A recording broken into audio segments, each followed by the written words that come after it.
So what do you do for a living? I guess wearing suits of armor is an interesting hobby. I like to shoot things. How about you? Keep running! Stardust yelled as we made our way down another long tunnel. We only got a few feet into the dark tunnel when we were attacked by more of the feral ghouls.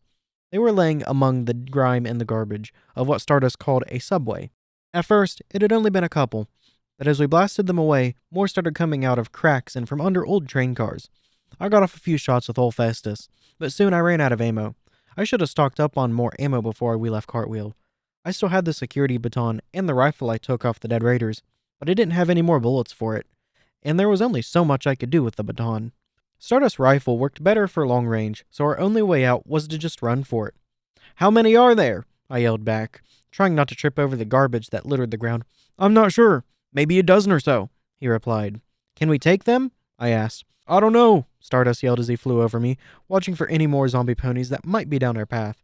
We rounded another corner and into a dead end. Fuck. Great, what now? Stardust asked, sounding a little bit panicked. I looked around quickly and saw a door in the corner of the tunnel. I had no idea what was on the other side, but I knew what was on this one. I ran to it and tried to open it. The damn thing was locked, because of course it was locked. We're in the wasteland, where everything, including doors, try to kill you in some way or another. Fuck. Stardust, can you hold them off for a minute? I'll try, he said, pulling his rifle off his back and opening fire. I put out my bobby pins and a screwdriver and started to work on the lock. The damn thing was jammed, though, and I kept breaking my pins. Shit, I don't think I can get this thing open, I said, starting to freak out more. Well, figure something out. I can't hold them back forever, Stardust said. I looked over and saw 5 of the ghouls jump at Stardust, knocking him to the ground, his rifle flung away. I put out the security baton and ran over, cracking 2 of them in the head in quick succession, their heads splitting open, spraying blackish blood everywhere. More of them came running at me, feral cries on their lips. Keeping the baton steady in my magic, I started to go wild. I struck another across the face, slamming it into the side of the tunnel. I bucked another one that was coming up behind me. Flipping around, I hit another that was trying to get me from the side. A couple got through and knocked me back, but I refused to fall. They weren't that strong physically, but their bites hurt like hell, and their combined force made up for what they lacked in strength. My pip buck started to click wildly, telling me I was taking in a lot of radiation as they attacked me. Pain racked my body, but I refused to go down. Looking back, I could see Stardust behind me trying to get up, but he looked dazed. I kept on fighting, ignoring the noise, the pain, and how much my body wanted to stop and give up. My magic was at its limit, but I didn't care. I wasn't going to die down in some dank tunnel. My vision started to go black around the edges, and I could feel my knees go weak. My magic finally gave out, the baton falling to the ground. They came at me all at once. Only 4 of them were left, but for how bad I felt, it would be enough. If I would have held out for a few more seconds, I could have done it. Now I was going to die, ripped to shreds by irradiated ponies. At least I went out fighting. At least that was something. There was a loud crack from Stardust's rifle right behind me. The 2 closest ghouls' heads exploded, their bodies flying back, knocking the last 2 over. Stardust jumped over me, picking up my baton, and caved in the skulls of the remaining 2. The tunnel was suddenly silent. He looked back at me, still looking dazed, but he had that goofy smile of his. You okay, Shadow? He asked, kneeling down by me. I tried to speak, but I had no energy left. My heart rate was slowing down, and I could hear the blood pumping in my ears. My vision was still fading, and I suddenly remembered my mother telling me that using too much magic could kill you. If I had any energy, I would have panicked. But really, I was more at peace. Shadow, are you okay? Shadow, answer me, he said, getting right in my face. His voice was slowly fading away, and a rushing sound started filling my ears, like thousands of gallons of water running through pipes. I only smiled and let my eyes close. If I died, then so be it. I was proud of myself. I wasn't really sure why, I just was. Stay with me, I heard the voice of Stardust saying. It sounded distant, though. It felt like I was laying on something. I wasn't sure what, though. My hooves wrapped around what must have been his neck. They felt like they were tied together. I wanted to open my eyes, but I couldn't. The sounds around me faded again, and I... Wake up, Shadow. Please, we can't stay here much longer. Stardust's voice came again. I opened my eyes slowly. My head felt like I'd been hit repeatedly in the horn with my baton. Stardust was standing over me, looking down. He had a worried look on his face, and his wings were shaking. What happened? Why does everything taste purple? I asked slowly. My mouth felt like sandpaper, and my voice came out scratchy and raw, not to mention the throbbing headache I had. You passed out back there. I had no idea what happened to you. One minute you were fighting like a tiny badass, the next you were passing out. You're lucky I was able to get a good shot off, or else you'd be dead, he said, sitting down next to me, breathing heavily. Sorry about that. I think I used too much magic. I never had much stamina when it came to spell casting. Even just using my telekinesis for too long could wear me out, I said. You really scared me back there. I thought you were dead. That was really stupid, you know. You could have gotten yourself killed, he said, his voice unsteady as he spoke. I looked around a little, noticing we were no longer in the tunnels. I'm sorry. I wasn't thinking. I just saw you go down, and I couldn't open that door, so I figured all I could do was fight. Where are we, anyway? He shrugged. I'm not sure, to be honest. I just tied you to my back and took off. I could hear more of them coming, and you passed out. It was the only thing I could do. I flew down another tunnel and found a way out, and just kept on flying until I couldn't anymore. How long was I out? I asked, looking at the dark cloud-covered sky. A few hours. I found this hilltop and figured it was safe enough to land for a little while, he replied. No wonder his wings were shaking so badly. I was amazed he was able to go so far for so long. I looked back at him again and smiled. Thanks for getting me out of there. It was really brave. Nothing brave about it. It was just the right thing to do. Plus, I said I'd keep you safe. I'm just glad you woke up, he said, closing his eyes. We can't stay here long, though. I didn't have time to scout the area, and we're exposed out here. We should try and find shelter. I looked at the map on my pit buck and noticed that we were still a ways from Hidden Sands. I sighed and closed my eyes again. My head still pounding. Definitely overused my magic. We're still a long way from Hidden Sands. Do you have any idea where we can find a place to stay around here? I asked, looking at my pit buck map. I got a good look at the landscape while I was still in the air. I think I've been around here before. If I'm right, there should be a shack just to the north of us, Stardust said. We should get going then. How far do you think it is? I asked, opening my eyes a little. I could find out. Wait here. I'll be back before you can say, where the fuck did he go?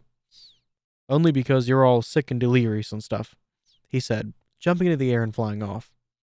I tried to say something to him, but he was too fast, and he was right about the delirious thing. For a second there, I actually thought he looked a little like a gender-swapped Rainbow Dash. So while I waited, I pulled open my pack, and I pulled out a book I found in Box Tape's collection. It was called The Big Book of Arcane Science and Technology. I figured it would help me with my magic use, but it was more about different technology that Earth ponies and unicorns made together. Things like the pit bucks were in it, and terminals. I was only able to read a page or two when I saw him flying back. I put the book away and watched as he came toward me. He wasn't slowing down, though. I put my saddlebag back on, wondering what he was doing. All of a sudden, he swooped down, and grabbing me, he lifted me into the air. My stomach tightened up, and I had to do my best not to vomit. After a moment of us climbing into the air, I was able to get out. What the hell? Sorry, but we gotta go, he said, diving down and keeping low to the ground, moving fast. Why? What the hell's wrong with you? I asked. I found the shack I was looking for right away. It's not far. However, I saw a griffin flying around not far from here. I'm not sure if he saw us or not, but I'd like to get out of the open as soon as possible, he said, zipping around a blackened tree. A griffin? Why does that sound familiar? I asked as we rounded another tree and started flying up the side of a cliff. We landed on a cliffside, where there was only a small broken-down wooden shack hidden under an overhang. The thing looked like it would fall over if I sneezed on it or something. He pushed me forward and into the rickety door, shutting it behind us. Only then did he start to talk. You mean you don't know what a griffin is? I know I've read something about them, but no, I have no idea, I said, looking around the small room. Inside was a bed with a nasty-looking mattress on it, a couple of hoof loggers, and a desk. Stardust sighed and sat down on the bed, resting his head against a wall. Griffins are usually mercenaries. They're half eagle, half large cat, and they have big wings, and are extraordinary flyers. Normally larger than a pony, with very sharp senses, and made for fighting. They can see farther than a pony can, too. You don't want to mess with one if you can help it. Personally, I hate them myself. I mean, they're just so fucking arrogant. What do you mean by mercenaries? I asked. Don't tell me you don't know what a mercenary is, too, he said, looking over at me. I do. I read about them in the Wasteland Survival Guide, but I thought they only worked for caps and don't normally kill unless they're paid to, I said, finding a spot on the floor that didn't look as disgusting as the rest of the stump. He nodded. Yeah, That's about right. Griffins are just like that. They take a contract, and that becomes law to them. If you pay them enough, they'll do just about anything and never cheat you, because they live by the contract. The kicker is getting them to agree to one. Most of them have their own rules, or code, or something. There are certain things they will or won't do, and they lay that down in the contract they make with you. If they live by the contract or whatever, why are you worried about seeing one out here? I asked, pointing a hoof at the door. I didn't like how he was acting. From what I could tell, we shouldn't have any reason to be worried about some random griffin, unless he did. Because I have no idea why a lone griffin is flying around here. Normally they work in wings. That's 3 to 5 griffins. Also, you never see them around here, unless they're hunting for some pony or on some other kind of job. One being by itself could mean the rest of its wing were killed, or it's a scout. Both can be dangerous, and I don't want to find out the hard way, he said, closing his eyes again. It sounds like you've tangled with them before, I said. He nodded again. I have. It took me a while to get the bounty off my head, but let's just say I have a way with words, and, I kind of paid them off. I wasn't sure what to say next, so I pulled up my map and checked where we were, doing my best to ignore my stomach as it tried to do flips along with the rest of my insides after the frantic flying. I saw that my pit buck had labeled the shack as Rusty's Shack. How did you know about this place? I asked as I looked over the map, trying to see how far we were from Hidden Sands. I've stayed here a few times before as I wandered the waste. Now, how about you put that toy of yours away and get some shut-eye? I'm sure that griffin didn't see us, so we should be safe up here. You still need rest from the look of you. You look like you're gonna hurl fairy dust or something. I don't know how magic sickness works, but barfing fairy dust sounds like something that could happen, Stardust said, moving his body down and laying on the dirty mattress with his back facing me. His idiotic remarks about my condition pissed me off a little, and I would have said something about how rude it is to make a mare sleep on the floor while he took the only bed, but I wasn't sure I wanted to lay myself down on that thing anyway. He was right, though. I could tell that my body still hadn't recovered from my magical outburst. My head was still pounding, and even the thought of using magic made me feel ill. So I curled up on the floor, tucked my legs in, and did my best to fall asleep. Half an hour later, I still couldn't get to sleep. My body was tired, but sleep just wouldn't come. Stardust was passed out, snoring away. So I got up and walked to the door. I pulled it open slowly and looked out. Nothing seemed to be out there, and it was getting dark. I stepped out and closed the door behind me. The air outside wasn't pleasant. It hadn't been since I first wandered into the wasteland, but there was a soft breeze, and it was much better than being stuck in that stuffy shack. I leaned up against the cliff and took in a deep breath. I'd only been away from the stable for a few days, and so much has happened in such a short time. My mother was alive somewhere out there. I was traveling with a Pegasus I knew almost nothing about, and I'd killed ponies. Definitely wasn't something I thought I'd be doing in my future, but I really didn't mind it. It was much better than getting a boring job in Stable 28 and living out my sad life there. Those ponies I killed were monsters, and they deserved what they got. I remembered when I was fighting them, they showed up as red lines on my EFS, which meant they were hostile and my enemies. I might not know much about Stardust, but he helped me when he didn't have to. I owed my life to him, twice now. He might be a sarcastic jackass sometimes, but he cared somewhere in that weird head of his. As for my mother, well, I'll have to deal with that when I can. For now, I'll just see where this quest to find her will take me.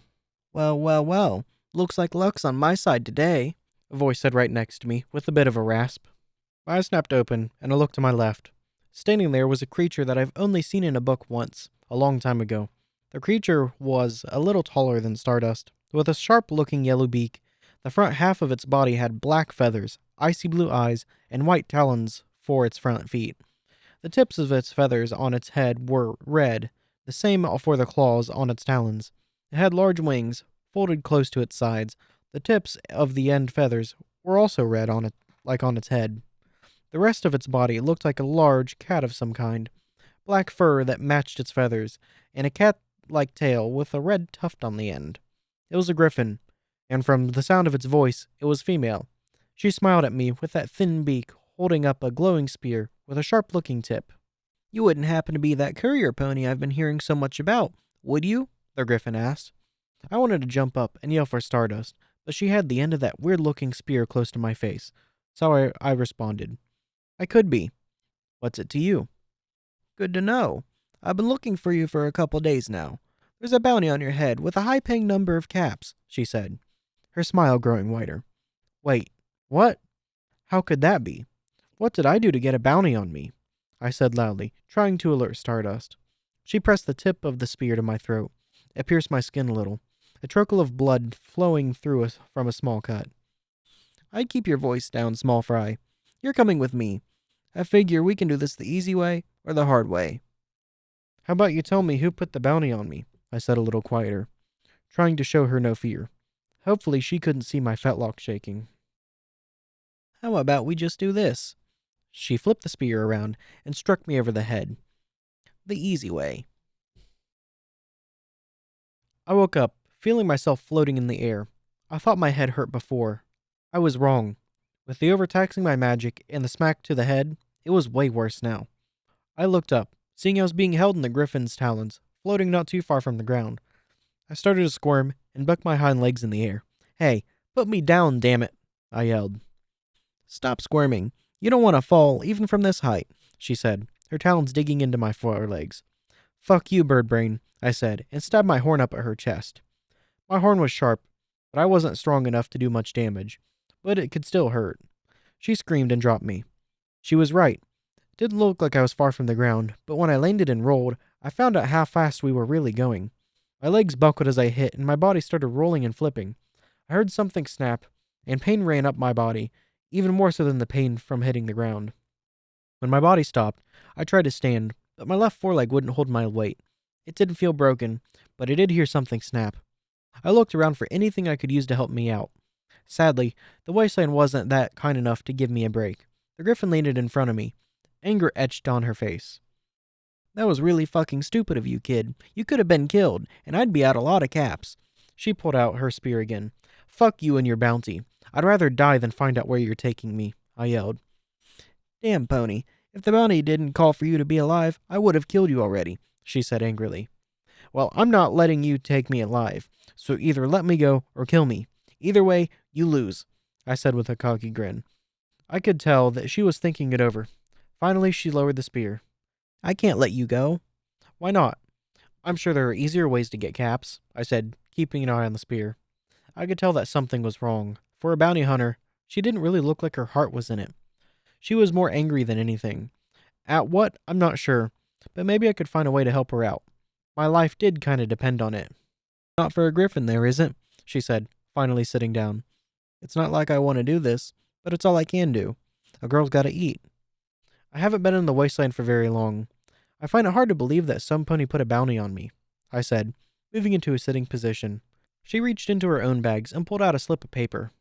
Small black pony, silver mane and tail. Normally pulled into a braid. Might be wearing stable barding. Possible location near cartwheel. Apart from not having stable barding, it sounds a lot like you, kid. It also said to make sure and bring you back alive with anything you had on you. Who in Celestia's name knows so much about me? I asked. She sighed. The transmission came from a stable. The only thing I know said you stole something from the overmare. That bitch. I remember now. She was sending transmissions to some griffins. I take it that must have been you. She looked away from me, almost like she was hiding something. My overmare sent that to you, right? Well, not exactly. I stole this letter from griffins I used to know from the Red Talons. I was hoping they'd let me rejoin if I could complete the contract, she said, her voice a lot softer, with melancholy. That has to be the stupidest thing I've ever heard of. So what, you go and hunt me down, use me as a bargaining chip to get into some group of griffins? I asked. She looked back at me furiously. What would a pony know about life and desires of griffins? I know that no pony, no one, can survive in the waste for long, on their own, I said, still trying to get her to stay calm. She huffed and said, Griffins have a code. We live for caps and the contract, and we work together in a group. There are a few different talon companies out there. The Red Talons are the company that work this area. A griffin without a talon company is useless and has no reason to live. So they're like a family then? I asked. Kinda. More like someone you can count on when you're in trouble. I'm alone, and I need you to fix that, she said, raising her spear back up. Now, if you aren't going to come with me, then you can die. Useless to me otherwise. Unless you'd rather not die, then come with me quietly. I think I'll pass. Thanks all the same, I said with another cocky grin. Too bad. Sorry, kid. She moved fast, her spear jabbing for my head. I heard a loud bang. The griffin moved so fast I couldn't believe it. Something hit the ground right where the griffin's head had been only a second ago. I looked up and saw Stardust high in the air. His rifle aimed down at where the griffin was now standing. He fired again, and she dodged. Using his hoof, he pulled back on the bolt of his rifle, expelling the spent shell, then pushing it forward again, reloading a fresh round. I don't think so, Pegasus. She's my bounty, not yours, she yelled up at him. He laughed and said, You can't dodge all my shots, Griffin. You have my friend down there, and I'd really like it if you gave her back. 'Cause if you don't, then okay, I can't think of anything right now, but it'll be bad. What does the Enclave want with her? She asked. This pony's bounty's with the Red Talons, not you Cloud Kissers. Sorry to disappoint you, but I'm not Enclave, just a wandering Pegasus. Now let her go, or my next shot won't miss. Hopefully, he retorted. She smiled up at him. Go ahead and try it. Without hesitation, he put his mouth to the trigger and fired. The griffin jumped into the air faster than I thought possible. Her spear held tight in her talons. The bullet hit the ground, missing her again. I could see how this was going to end. Stop, please, I yelled at them both. But it didn't do any good. Stardust flew down at her, throwing his rifle onto his back. The energy at the end of her spear cracked as the griffin sped through the air. At the last second, Stardust twisted out of the way, his hoof striking and hitting her beak. She lashed out at him as he struck, barely missing him. She then flipped mid-flight and kicked back into his side, sending him falling toward me. Stardust turned the fall into a dive, snapping his wings open before he hit the ground, and using the dive to shoot him back into the air. She was ready for it, though. Her spear was out again, and she stabbed toward him. He narrowly dodged it, the spear leaving a wicked slash in his side. Not bad, but I'm still kicking, he said, flapping higher and pulling out his rifle again. The griffin cursed and shot toward him. He fired, and she banked to one side, again avoiding Stardust's attack. Come on, my granny can shoot better than that, she said, her spear slashing at him again. Before the blade could strike him again, Stardust flipped around her and bucked her in the side. She let out a blood-curdling scream as a wing snapped, and she started falling away from him, her spear falling to the ground. How do you like that, bitch? Stardust then landed next to me. Shadow, are you okay? We gotta get out of here before she recovers. No, I think I broke my foreleg, but I can't tell, I said, lifting the sore appendage. He felt it quickly, ignoring my protest, and said, Doesn't feel broken, but I'm sure it's sprained. Here, drink this healing potion, then hold on to me tight. I have to get you out of here. I took the bottle from him, drinking it quickly. Instantly, I felt my legs start to feel better. It wasn't perfect, but it was a lot better than before. I looked behind him, seeing the griffin gasping on the ground. She didn't look good, and for some reason, I couldn't help but feel a little sorry for her. She didn't seem bad, just lonely. The next thing I did might have seemed stupid at the time, but I'm still glad I did it. I looked back at Stardust and asked, Can you give me another one, please? We don't have time for this. If there's one griffin here, there's bound to be others, he protested. There isn't. Now hand it over, I said in a harsh tone. Fine, he said, pulling one out. But why do you need one? One dose should have been enough for you. I took it with my magic. It was still weak, but it could handle the small bottle. I limped over to the griffin and sat the bottle down next to her. I saw that her side was caved in a little from Stardust's kick, and her wing looked like it was dislocated at the mid-joint. She looked up at me. Her bloodshot eyes had a look of wonder in them. I don't care why you came after me, but you're not bad. I can tell. Just remember, next time you want to come after me, that I saved your ass, I said. She grabbed the bottle and downed it quickly. A moment later, her chest looked a lot better, and she started to breathe normally. She looked at me again, not getting up, and asked, Why? After what I did, why would you save me? I'd like to know that too. Those things aren't cheap, you know, Stardust said, pointing his rifle at her again. I looked back at Stardust. You don't need to do that. I then looked back at her and said, You're lonely. I've been there before. Luckily for me, I was able to find a couple friends out here. One of them saved my life when he didn't have to. But he told me that it was the right thing to do. If you were evil like the ponies I ran into before, I would have let you die right there. But I don't think you are. You don't even know me, kid. Why bother when I could just come after you again? She asked. Like I said, it was the right thing to do. Also, my name isn't Kid, or Shorty like Stardust seems to think it is. It's Shadowstar, I said, limping back to Stardust, and holding on to him. Let's go, Stardust. Stardust held on to me, and jumped into the air. The griffin watched us get higher in the air. A moment later, she yelled up at me. Aura. My name's Aura. It looked like she wanted to say more. But Stardust flapped his wings hard, and we were away, leaving the griffin behind, laying in the dust and grime.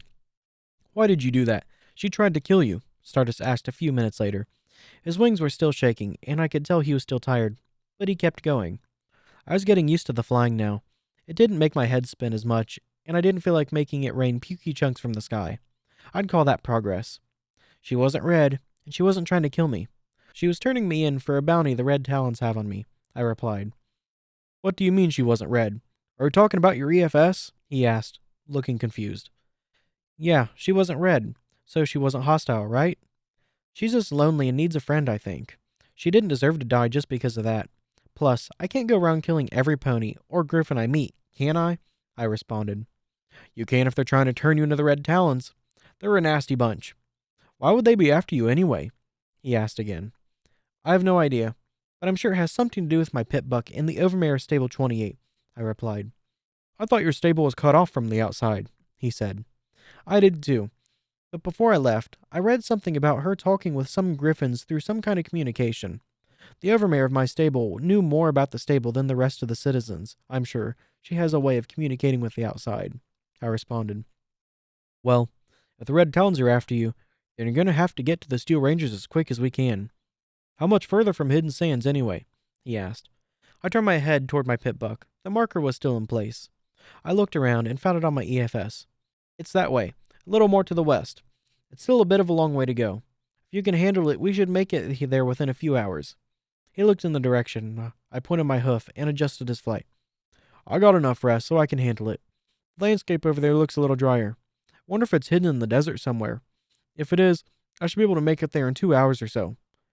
That's if you're okay with me carrying you all the way there. It's still pretty far. 2 hours doesn't sound realistic, and the flying doesn't bother me as much as it did at first, but it's a little uncomfortable hanging by my forelegs like this, I said. I think you're underestimating how fast we're actually going. Plus, there isn't much I can do when it comes to you hanging onto me like this. It's not like there's any working sky carriages just laying around, he said. I looked up at him, confused. What's a sky carriage? Really? They didn't teach you anything in that stable, did they? He replied. Hey, they taught me stuff. Just because I don't know what you're talking about right now doesn't mean anything, I scoffed. He gave a little laugh.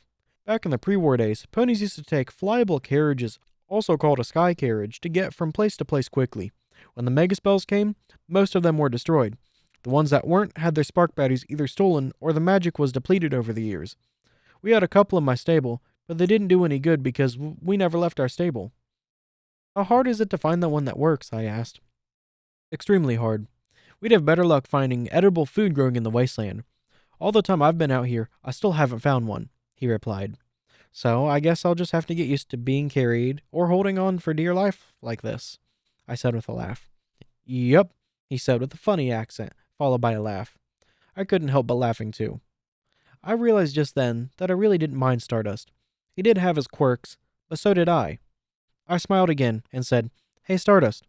What's up? He responded. Are we friends? I asked. He laughed again.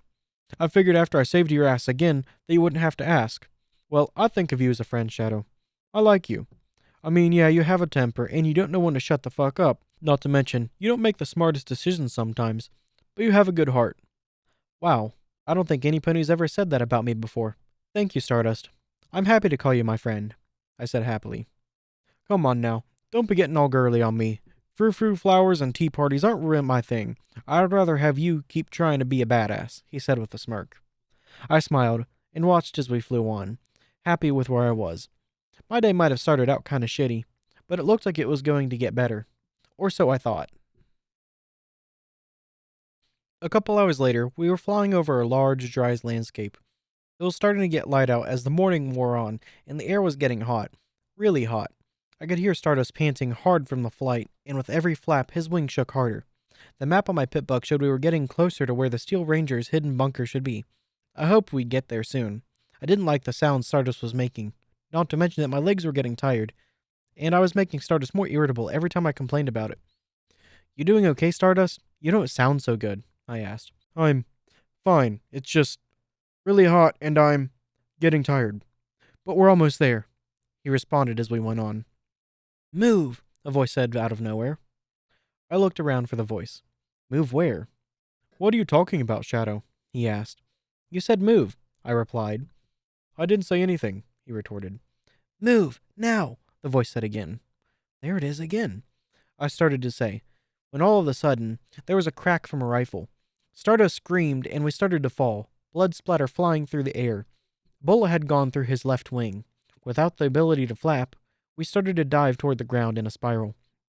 I felt that sick feeling again, like when I first experienced flying. I held it down and pulled Stardust close to me. Stardust, hold on tight.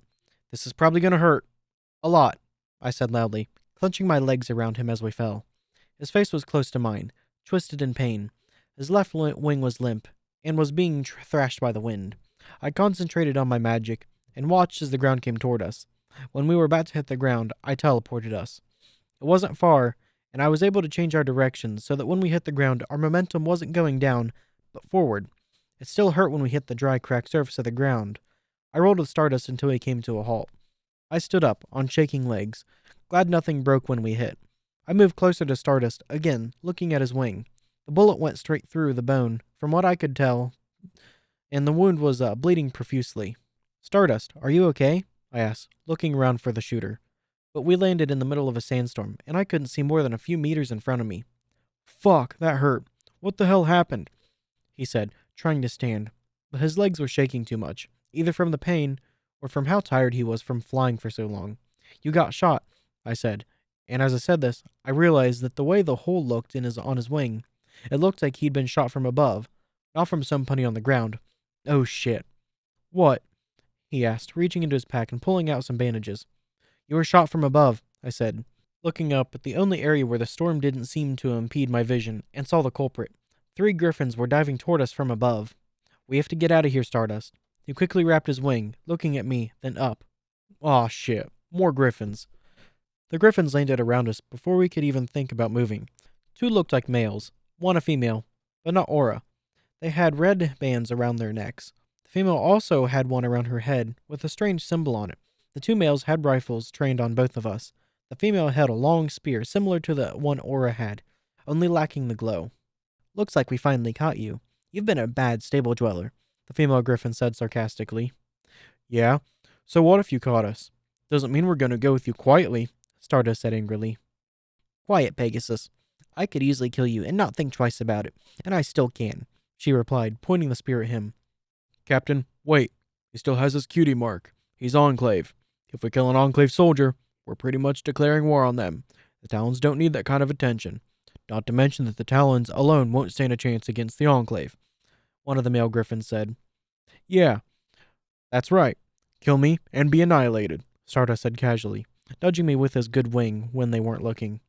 What would you have me do then? We can't kill him, and we can't take him hostage because knowing the Enclave, he's probably got some sort of tracker jammed up his ass, the female griffin said.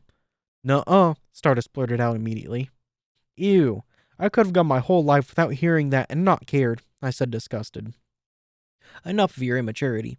I was told to bring you back alive, but that doesn't mean I can't maim you in the process, she said angrily. I knew Stardust was planning something. My guess was that he was trying to stall them so he could figure out how to escape without either of us getting hurt even more than we already were. Tell you what, if you just let us go, I won't send any transmissions to my comrades about your little group, and you won't be slaughtered like the hybrid freaks you are, Stardust said maliciously. When he spoke those words, I suddenly felt cold, like his words were made of ice. His whole attitude changed, and he went from helpful fugitive to heartless soldier. To tell the truth, I was genuinely scared of him. I knew he wasn't really an Enclave soldier, but it was still frightening to listen to him. I think we should let them go. I don't feel like being killed anytime soon, the other male griffin said, fear leaking out into his voice. Don't be an idiot, Pluck. That's exactly what he wants us to do. As soon as we fly away, he's just going to call us Pegasus friends and have them kill us anyway.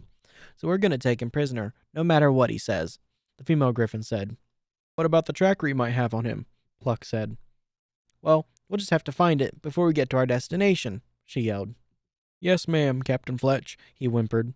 You are to address me as sir, damn it. I may be female, but I'm not a girly little weakling like you. Show some respect to your superior, she yelled again. Wow, she was kind of a bitch.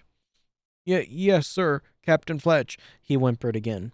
Whenever you open your mouth, stupid comes out, the other male griffin said. He looked down. Sorry, Googer. I'll keep my mouth shut. Quit your lollygagging and get the damn restraints, you idiots, Fletch yelled. Yes, sir, they both said in unison as they started digging through their bags that they carried with them. I looked over at Stardust, and he looked disappointed that his clever plan didn't work. The two male griffins, Pluck and Googer, came over to us and started to tie us off. Stardust put up a fight, but I didn't want to get maimed like the captain said, so I just let them tie me up without a fight. Perhaps it was for the best. I probably wouldn't last much longer in the wasteland anyway. It seemed like no matter what I did out here, danger always found me. A storm of bullets hit the ground by where the griffins were standing. Halt! You are trespassing on the property of the Steel Rangers. Leave now or be turned into a pulp, Said a voice that sounded like it was coming through some kind of radio. I apologize. My group and I were just leaving. We're just collecting a contract for our talent company, the captain said. The two ponies you've restrained are under the protection of the Steel Rangers, so I'm going to have to ask you to release them, said a pony walking through the sandstorm. Wearing power armor that was similar to the boss's, the Steel Ranger also had this large gun that looked like it had 6 barrels on it, mounted to one side of the armor. I can't do that. I must complete my contract, Captain Fletch said. This is your last warning. If you don't release these two immediately, then we will gun you down where you stand, the Steel Ranger threatened. Who's we? I only see you, and you can't take us out easily as you think you can on your own, she scoffed arrogantly. Right after she uttered those words, as if by magic, 3 more Steel Rangers became visible through the sand cloud. We is my fellow Rangers that I've brought with me, so stand down, he replied. Fine. Have it your way. Just know that the Red Talons are not to be taken lightly, Captain Fletch said. The 2 other griffins untied us and handed us over the Steel Rangers. Pluck. Fuck. Let's go. The sand here is getting stuck in my feathers, Captain Fletch yelled. No offense, sir, but my name's actually Googer, not Googer started to say. Your name is whatever the fuck I call you, maggot. Now move your ass, she interrupted. I watched as the griffins took off and faded into the sand cloud like ice melting in hot water. That had to be the strangest encounter I'd ever seen. Now, I could see why Stardust said we should keep away from the Red Talons. I wonder why Aura wants to join them. From what I could see, they were kind of dicks. Maybe it's just the only way a lonely griffin can not feel so alone out here. I looked over at the closest Steel Ranger and told the griffins to leave. Thanks for that. I wasn't sure what to do, I said. You lack training, child. You're lucky my patrol happened to be headed back to the bunker when we were. We saw you and your friend falling to the ground, followed by those bird brains, he said, the large gun on his back folding up to his side as he walked closer. Why did you protect us? I didn't know I was under any protection from the Steel Rangers, I asked. You fit the description given to us by Star Paladin Sapphire. She said you were carrying something that belongs to us, a memory orb, which puts you under our protection, at least for now, he said. I'm Knight Spikehoof, courier. Please accompany me to see the Elder and the Star Paladin Sapphire. As he spoke, 2 of the Rangers came up behind Stardust, their large weapons pointed at him. I ran over to him and got between them. Hey, put those away. He's with me. We can't do that. He's an unmarked Pegasus, and we can't trust him just yet, Knight Spikehoof said. He's also the pony who helped me get here safely and save my life, and the life of your own. I trust him, and you should too, I said, doing my best to be intimidating as I can. We know he's done good, but Enclave operatives have done so before to gain our trust. For right now, he'll have to be kept in captivity, he argued. He's done nothing wrong, and he's hurt. What danger could he be to all of you? I asked. We can't take that risk right now. We'll have the doctor look at him, though. Now, would you shut your yap and follow me? He said, a hint of irritation in his voice. I started to protest again, when Stardust spoke up. Shadow, it's fine. I understand why they're being careful. I could use the rest anyway. You go with them, and don't worry about me. He gave me a wink and one of his goofy smiles, and started to walk off with the 2 power-armored ponies. Fine. Where are we going then? I asked, looking back at Spikehoof. He turned, and started walking deeper into the sandstorm. It looked like it was getting worse, so I ran after him, my small legs having to move quickly to keep up with the metal-clad pony's large stride. I could hear Stardust being himself in the distance. He was talking to the other ponies. So, what do you do for a living? I guess wearing suits of armor is an interesting hobby. I like to shoot things. How about you? Okay, I guess it's a silent treatment then. I know you're probably not listening, but I gotta say, it seems like you're compensating for something with those guns. You know, I heard steroids give you funny balls. He's going to talk himself into a shiny new bullet-shaped eye if he kept that up. Knight Spycuff and I made our way to the bunker and were greeted by a familiar face. I see you had up your end of the deal and brought the orb here after all. To tell you the truth, I thought you would have just said fuck it and went on your way instead of coming here, Sapphire said. Why would I run off with the memory orb? I asked. You would probably be surprised at what some ponies will do to get as far away from the Steel Rangers as possible, she replied. Really? I asked. Yeah, well, you know, we've got really big guns and power armor, so we're pretty formidable. Come on, the Elder would like to speak with us, she replied. I looked back at the sandstorm, then back at Sapphire. Fine, let's get this over with, I said, then followed her. Footnote, level up. New perk added. Silver Tongue, rank 1. You have a way with words. Given the right situation, you can talk your way out of certain circumstances. Plus 15 speech with each level of this perk.